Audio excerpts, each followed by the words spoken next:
Endi yagona identifikatsiya tizimi One ID ga kirish yanada osonlashdi. Login va parol, Mobile ID va elektron raqamli imzoga qo'shimcha ravishda QR kod orqali kirish usuli ham yo'lga qo'yildi.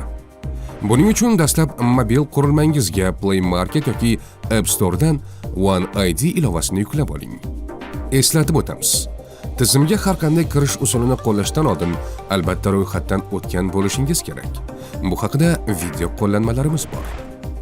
Ilovani ochib, Mobile ID yoki My ID orqali bir marta avtorizatsiyadan o'ting. Keyin QR kod bilan tizimga kirishingiz mumkin bo'ladi. Mobil ID ni tanlasangiz, telefon raqamingizni yozib, SMS kod yuborish tugmasini bosing. Kelgan kodni tegishli kataklarga yozib, avtorizatsiyani yakunlang.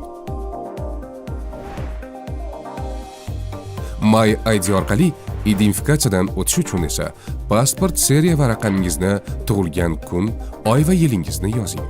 So'ngra yuzingizni kameraga qaratib, shaxsingizni tasdiqlang. Yana bir bor xavfsizlikni ta'minlash uchun parol o'rnating va uni tasdiqlash orqali avtorizatsiyani yakunlang. Bo'ldi. Endi One ID tizimiga tez, oson va xavfsiz kirish uchun QR kod usulini tanlab, ilovadagi skan funksiyasini bosing va QR kodga to'g'rilang. Guvohi bo'lganingizdek, bu usul bilan tizimga kirish juda oson va qulay.